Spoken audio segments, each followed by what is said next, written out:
Bacaan Alkitab hari ini dari Kejadian pasal 3 ayat 1 sampai 8 mengatakan, manusia jatuh ke dalam dosa. Adapun ular ialah yang paling cerdik dari segala binatang di darat yang dijadikan oleh Tuhan Allah.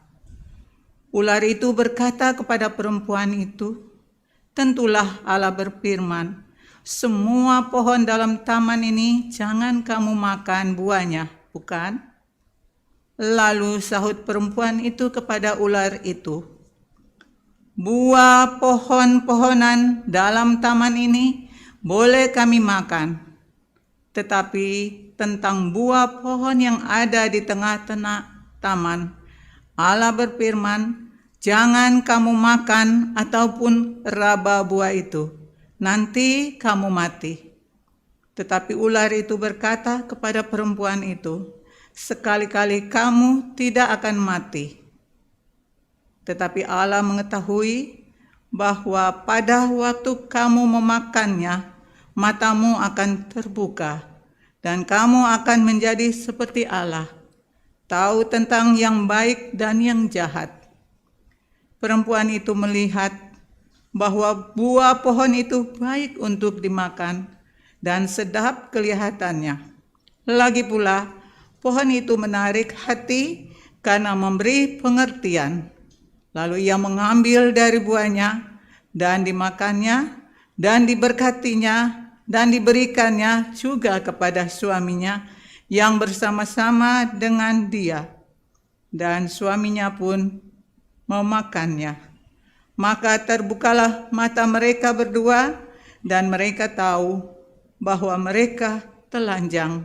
Lalu mereka menyemat daun pohon ara dan membuat cawat karena mereka mendengar bunyi langkah Tuhan Allah yang berjalan-jalan dalam taman itu pada waktu hari sejuk. Bersembunyilah manusia dan istrinya itu terhadap Tuhan Allah di antara pohon-pohonan dalam taman. Demikian pembacaan Alkitab. Hendaklah firman Tuhan dengan segala kekayaannya diam di dalam hatimu dan ucaplah syukur kepada Allah. Bapak, Ibu, dan Saudara, hari ini memang kita merayakan ulang tahun GPI, Gereja Protestan di Indonesia yang ke-416, tetapi juga mulai hari ini dan 3 minggu ke depan, setiap hari Minggu kita akan masuk atau berada di dalam momen khotbah berseri di seputar refleksi kita terhadap Minggu Prapaskah ini. Hari ini perikopnya adalah Kejadian 3 ayat 1-8 dengan sebuah refleksi, apakah apel itu sama dengan dosa? Saya mau menjelaskan dulu rangkaian khotbah berseri kita yang akan kita jalani sampai akhir bulan Maret ini dengan topik besar melihat ke belakang untuk berjalan ke depan. Hari ini topik pertama adalah apakah apel sama dengan dosa? Yang kedua, minggu depan sakitnya di mana? Dan yang minggu ketiga tanggal 21 Maret, apakah Yesus perlu bangkit? Dan tanggal 28 Maret kita masuk dalam tema mengerjakan keselamatan. Dan kami mengundang Bapak, Ibu, dan Saudara untuk terus mengikuti khotbah berseri ini. Baik, Bapak, Ibu, dan Saudara, kalau kita melihat kisah ini, maka kita berjumpa dengan beberapa tokoh. Saya mencari gambar yang agak pas, ternyata tidak mudah, ya. Karena di situ ada ular yang melingkar tapi kepalanya itu manusia dengan model gambar yang seperti ini. Nah, saya mau memperkenalkan satu persatu. Yang pertama, Hawa. Hawa dalam bahasa Ibrani Hafa, ya. Dari kata itulah kemudian berubah menjadi Hawa. Kalau di dalam Quran itu jelas karena satu rumpun bahasa sehingga memakai kata Hawa. Ibrani Hafa, dalam bahasa Yunani Eva, sehingga Alkitab bahasa Inggris mengadop dari bahasa Yunani, sedangkan kita mengadop dari bahasa Ibrani. Arti dari Hawa adalah sumber kehidupan. Berbahagia ya, para perempuan disebut sebagai sumber kehidupan. Sedangkan Adam, arti katanya adalah manusia. Berasal atau padanan katanya adalah Adamah. Adamah itu artinya tanah atau bumi, ground ya, tempat yang ada di bawah. Ini yang menandakan bahwa manusia itu, manusia pertama diciptakan dari tanah. Itu Adam. Sedangkan tokoh yang ketiga di sini adalah ular. Ular dalam bahasa Ibrani nahas. Nahas ini adalah jenis, kalau di dalam bahasa Inggris dia pakai kata serpent. Adalah jenis ular yang panjang, licin, lidahnya bercabang dua. Ya, ini. Dan wajahnya itu kelihatan agak seram. Ini nahas. Ular dalam tradisi Yunani kuno, Mesopotamia, Mesir kuno, selalu atau Kanaan menggambarkan ular itu sebagai simbol kekuatan jahat. Kalau ular menggigit, dia sangat berbisa, ular yang berbisa ya, sangat berbisa dan orang bisa mati. Tetapi mengapa ilmu kesehatan justru memakai ular sebagai simbol? Karena racun yang dipatokkan atau digigit pada manusia mematikan. Tetapi ketika racun itu sudah diramu sedemikian rupa sehingga berbentuk minuman, dia justru menyembuhkan. Sehingga ular dipakai sebagai simbol dari ilmu kedokteran. Nah Bapak Ibu Saudara, kejadian 3 ini adalah sebuah kisah tragis tentang hancurnya relasi Allah dan manusia. Relasi yang terbangun dengan begitu indah. Kejadian 1 kita melihat bagaimana penciptaan manusia itu bukan kehendak yang lahir begitu saja. Tetapi ini merupakan hasil dari konsultasi dewan ilahi. Penciptaan manusia itu kalau di Kejadian 1 dia menjadi puncak dari ciptaan. Bumi sudah diciptakan, batasan antara air dan laut, daratan dan laut, hewan-hewan, tumbuh-tumbuhan, lalu kemudian baru manusia itu diciptakan sebagai puncak ciptaan. Kalau dalam Kejadian 2 sedikit berbeda karena memang sumber informasinya berbeda. Dalam Kejadian 2 dikatakan bahwa manusia dulu diciptakan, baru yang lainnya. Allah mengajak manusia berpartisipasi dalam bukan proses penciptaannya, tetapi berpartisipasi dalam melihat proses-proses yang Allah lakukan. Sehingga dalam Kejadian 2 manusia disebut sebagai partner Allah. Paling tidak kita lihat ketika semua binatang darat sudah diciptakan oleh Allah, yang memberi nama adalah manusia. Nah, relasi yang begitu akrab, relasi yang begitu baik, relasi yang begitu mesra dirusak dalam kisah Kejadian pasal 3. Selanjutnya Bapak Ibu Saudara, ada lagi yang menjadi perantara antara ular dan manusia saat itu adalah apel.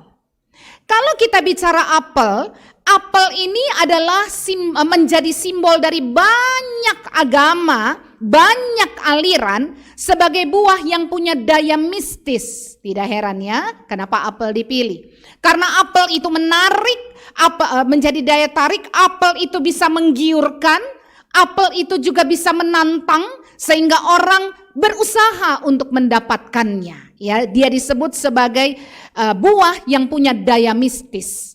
Sebelum abad ke-17, apel adalah nama untuk beragam jenis buah, kecuali biji-bijian. Ya, jadi orang kalau menyebut nama, biasanya nama buah, mereka akan pakai apel, kata apel duluan. Jadi ini bukan sebuah buah, bukan buah yang khusus, tetapi dipakai sebagai awal dari nama buah-buahan. Misalnya tomat, love apple, ketimun dan kentang disebut earth apple. Lalu jeruk, golden apple, dan ada banyak lagi buah-buah lain yang memakai kata apple. Apel juga menjadi simbol cinta dan seksualitas. Ini digambarkan dengan Dewi Venus yang memegang apel. Jadi ini simbol cinta, ya. Dewi Venus itu adalah dewi cinta. Dan dalam penggambaran Venus selalu dia memegang apel pada tangannya. Sehingga ini menggambarkan sebagai buah yang membangkitkan gairah seksualitas dan cinta. Ini beberapa gambar di antaranya. Baik kiri ataupun kanan, lukisan ataupun patung, Bapak Ibu Saudara dapat lihat memegang apel pada tangannya. Nah, selanjutnya pertanyaannya, mengapa apel yang dipakai di dalam kisah ini? Apakah memang itu buah apel? Ternyata ada banyak sekali pendapat ahli tentang buah tersebut. Karena memang kalau ikuti pembacaan tadi Bapak Ibu Saudara, tidak disebutkan nama buahnya, hanya disebutkan buah. Jadi ada penafsir yang mengatakan yang dimaksudkan adalah anggur. Sebab ini buah yang menyebabkan dari hasil olahannya menjadi minuman anggur dan membuat Nuh mabuk.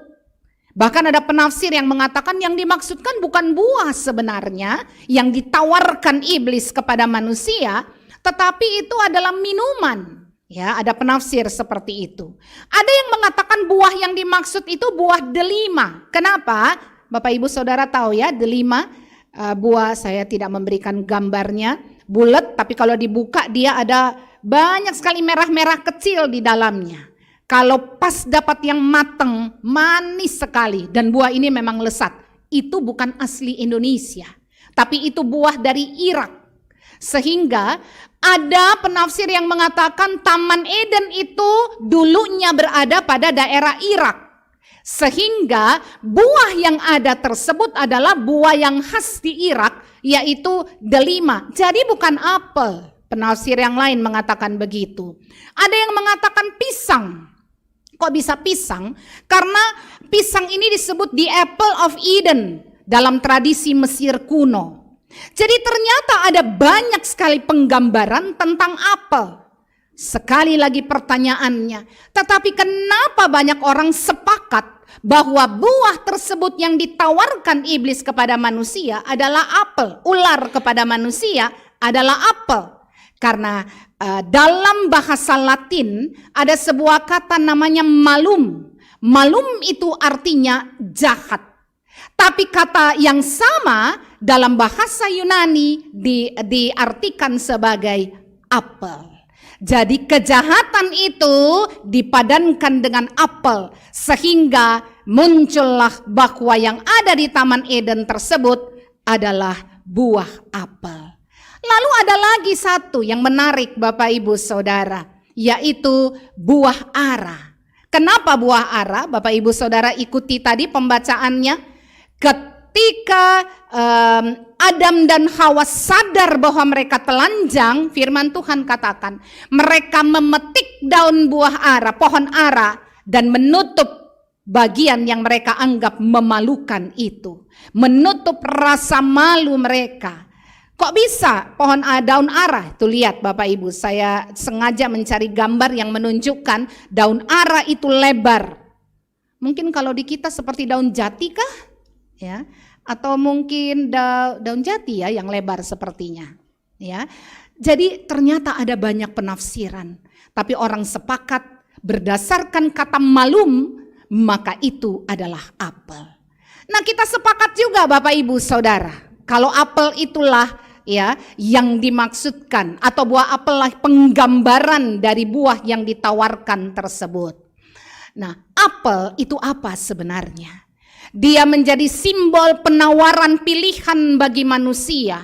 Mau memilih tawaran dosa atau tawaran keselamatan. Jelas sekali Allah katakan, semua buah pohon boleh kamu makan, kecuali buah pohon yang ada di tengah taman.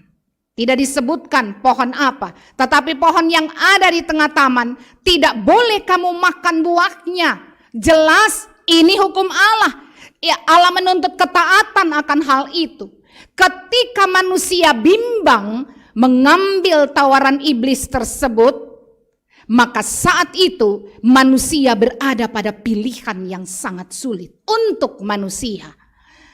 Karena apa? Manusia itu selalu punya rasa ingin tahu yang besar. Melihat sesuatu, apa sih? Apa sih? Lihat aja di jalanan. Ketika terjadi tabrakan, kecelakaan, atau terjadi sebuah musibah yang mengerikan, orang-orang tidak kenal takut. Berdiri, foto, nonton. Kenapa? Pengen tahu apa yang terjadi. Itu sifat dasar manusia. Nah, tawaran buah apel ini adalah tawaran kamu bisa tahu pengetahuan baik dan jahat itu apa. Tetapi tawaran yang lain adalah taat kepada Allah. Dua hal ini menjadi tawaran yang ada di hadapan manusia saat itu. Dan apel simbol penawarannya. Jadi apel bukan dosa. Dosa itu timbul karena manusianya, bukan buah apelnya. Bapak, Ibu, dan Saudara sudah membaca Kejadian 2 ayat 9. Sejak awal manusia itu sudah ada dalam pilihan. Kejadian 2 ayat 9 mengatakan Allah tidak menciptakan satu pohon yang unik, tapi ada dua. Yang satu pohon pengetahuan baik dan jahat, yang satu the tree of life atau pohon kehidupan. Itu dikatakan dalam Kejadian 2 ayat yang ke-9. Ada dua pohon. Tetapi mereka kemudian, iblis tidak mungkin datang pada tree of life. Karena ini menggambarkan pohon yang kalau orang makan buahnya, mereka makan buahnya, mereka akan memahami makna kehidupan. Tetapi iblis memancing manusia dengan pohon yang satunya. Dan manusia terjebak. Jadi sejak awal manusia itu sudah ada dalam pilihan. Apakah Adam dan Hawa tidak tahu di dalam taman itu ada dua pohon? Kemungkinan besar tahu. Tetapi kenapa mereka tidak bertanya pada ular, kok pohon yang ini, bukan buah pohon yang itu? Karena rasa ingin tahu yang sangat besar. Dan ketika mereka makan buah itu, apa yang terjadi? Mata, kata firman Tuhan, mata mereka terbuka atas apa yang baik dan apa yang jahat. Mata mereka terbuka atas hal-hal yang jahat. Dan ini bukan bagian manusia sebenarnya. Mereka seharusnya hidup lurus, hidup bahagia, hidup senang. Tidak memikirkan hal-hal yang menyedihkan, tidak memikirkan hal-hal yang menakutkan, yang membuat kita ragu untuk mengambil langkah. Tetapi ketika manusia memutuskan untuk memilih berdosa, maka saat itulah semua rasa yang tidak nyaman itu menjadi bagian kita. Lalu kalau kita bicara tentang dosa, apa yang dimaksudkan dengan dosa? Dosa pertama adalah meleset dari sasaran. Saya ambil gambar ini, Bapak Ibu Saudara lihat. Panah itu berada di samping-samping, tapi dia tidak kena pada sasaran. Jadi dosa itu adalah meleset dari sasaran. Manusia hidup untuk mencapai sebuah standar Allah. Hidup dengan cara Allah. Hidup bergaul akrab dengan Allah. Hidup yang memuliakan Allah. Tetapi manusia ternyata tidak sampai pada sasaran tersebut. Karena di tengah jalan memilih dengan sengaja untuk berpihak pada dosa. Selanjutnya tujuan hidup manusia menjadi kabur. Ya, tidak jelas lagi ini mau kemana, apa yang mau saya buat. Bahkan ketika kita sudah tahu hidup ini untuk memuliakan Tuhan pun saat ini kita masih memilih hal-hal yang tidak memuliakan Tuhan. Bahkan ketika kita tahu bahwa target yang Allah maksudkan bagi kita adalah sebuah relasi intens, relasi cinta yang terbangun, itu pun ternyata tidak membuat kita berubah.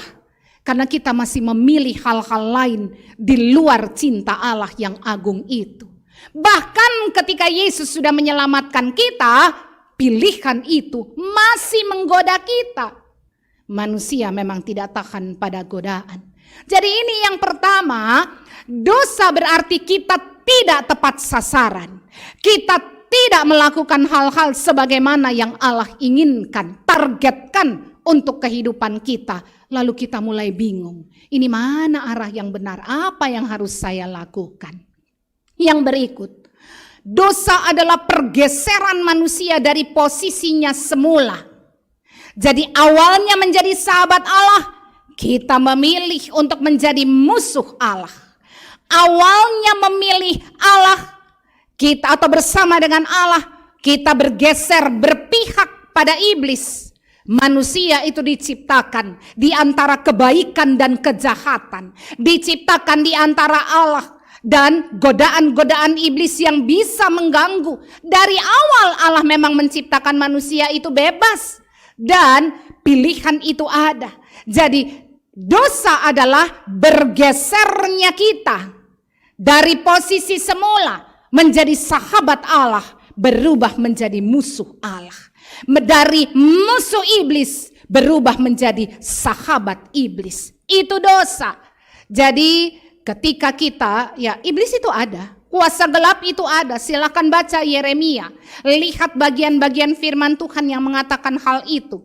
Terang Allah berlawanan dengan kegelapan, dan di dalam gelap itu ada iblis yang menguasainya.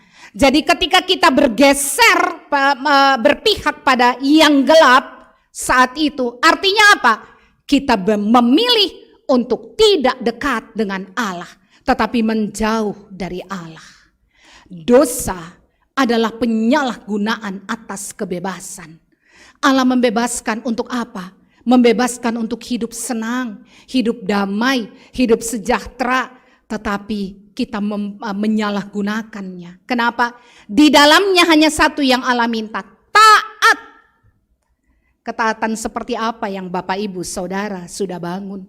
Ketaatan seperti apa? Rajin baca firman, itukah ukuran? Rajin berdoa, itukah ukuran? Rajin mengikuti ibadah dalam segala bentuk, luring, daring, bahkan kadang-kadang dalam sehari bisa beberapa ibadah. Itukah ukuran? Ukuran dari orang yang bebas, orang yang mencintai Allah, orang yang berusaha hidup di dalam Allah adalah mereka yang melihat ini apa yang Allah inginkan. Itu saja yang aku lakukan. Kata Yesus, lakukan kehendak Allah Bapamu, maka semua akan ditambahkan kepadamu. Belajar percaya dengan sungguh, belajar hidup benar dan tulus di hadapan Tuhan. Itu yang Allah minta. Tetapi kita menyalahgunakan kebebasan yang Allah percayakan pada kita. Ketika Allah mengatakan jangan sentuh pohon, buah pohon yang ada dalam taman ya. Kemana Allah? Firman Tuhan katakan dia pergi. Mungkin dia tetap memantau manusia dari jauh. Tetapi perginya Allah menjadi simbol kalian bebas menentukan apa yang kalian mau. Dan mereka salah menentukan kebebasan itu. Yang ketiga, dosa adalah kekuatan yang menghancurkan. Kekuatan yang menghancurkan, yang mematikan. Luar biasa Bapak Ibu Saudara, mengerikan dosa tersebut. Saya sengaja membawa Bapak Ibu Saudara di minggu pertama ini pertama-tama menyadari dulu ganasnya dosa itu. Jahatnya dosa itu yang sudah menceraikan kita dari Allah, yang sudah memisahkan kita dari kasih Allah. Dia menghancurkan. Dan dosa adalah penolakan terhadap rencana besar Allah. Allah sudah punya rencana dalam kehidupan manusia. Allah punya rencana dalam kehidupanmu. Allah punya rencana dalam kehidupan kita semua. Tetapi karena dosa, kita menolak rencana Allah tersebut. Oh, itu yang dosa yang salah Adam dan Hawa. Bukan saya. Kita manusia kan? Apa yang dilakukan oleh Adam dan Hawa, kita teruskan sampai sekarang. Penolakan terhadap rencana-rencana Allah itu kita lakukan dalam banyak hal.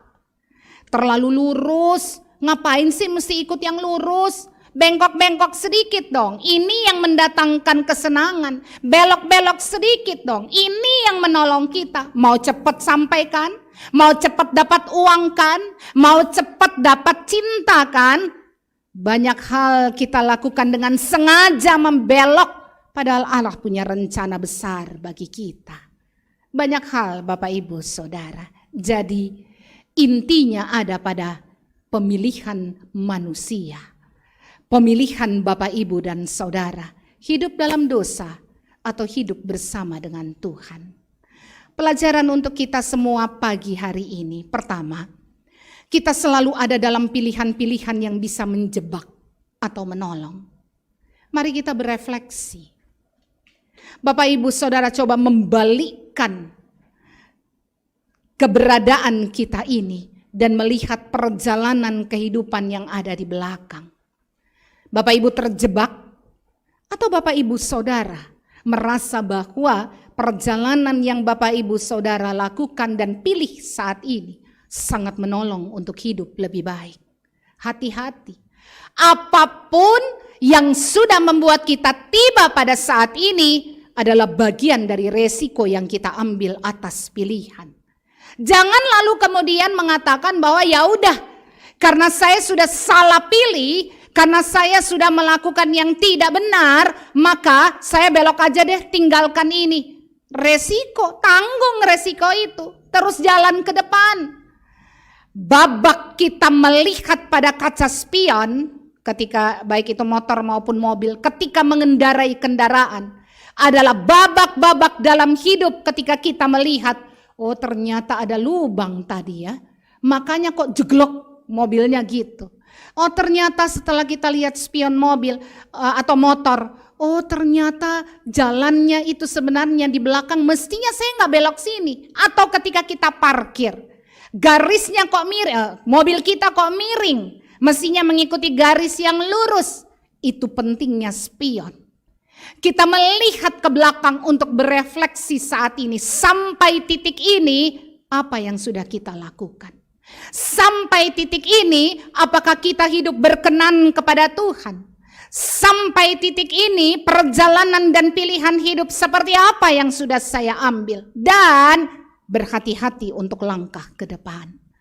Saudara mau nikah tahun ini? Saudara mau buka usaha tahun ini? Saudara akan kuliah tahun ini? Saudara akan mencari pekerjaan tahun ini? Saudara mau buat apa dalam tahun 2021 ini? Apa yang sudah terjadi di belakang menjadi pelajaran untuk kita melangkah ke depan. Pilihan yang salah akan membawa kita terperosok, terjebak pada hal-hal yang salah.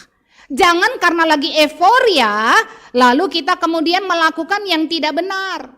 Jangan karena lagi cinta-cintanya, sehingga udah deh pindah agama gak masalah. Yang penting kita tetap berdua.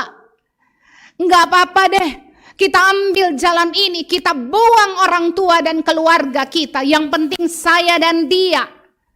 Pikir, kalau itu terkait perkawinan, ini tidak bicara masalah 1, 2, 5 tahun. Ini berbicara di sepanjang kehidupanmu. Mari kita berefleksi. Pilihan-pilihan apa yang sudah kita buat dalam hidup ini. Mungkin pilihan kita membuat kita meneteskan air mata saat ini. Apakah kita buang pilihan itu? Saatnya kita memperbaiki. Perkawinan kok hancur. Kenapa begini? Apa yang bisa saya lakukan? Tidak bisa buat apa-apa lagi. Mari duduk dan berefleksi. Tuhan, memang kalau saya mau melihat ke belakang, ada titik-titik di mana Tuhan sudah memperingatkan saya untuk tidak melakukan perkawinan itu dengan dia misalnya. Tapi saya ambil resiko itu karena cinta yang terlalu besar. Menutup mata iman kita, menutup mata mental kita. Sekarang emosi kita, sekarang apa yang sudah kita lakukan di belakang kita timba sekarang hasilnya. Tapi apakah hidup harus berhenti? Kita harus terus bergerak. Kalau kita upayakan untuk memperbaiki dan tidak bisa, langkah-langkah baru harus kita buat. Jangan tinggal di tempat, tapi melangkahlah ke depan dengan jauh lebih berhati-hati dari sebelumnya. Kita selalu ada dalam pilihan-pilihan yang bisa menjebak atau justru menolong kita.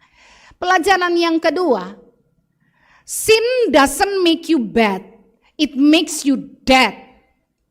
Dosa tidak membuat engkau menjadi orang jahat, tapi dosa itu membunuhmu. Jadi dampak dari dosa adalah kematian.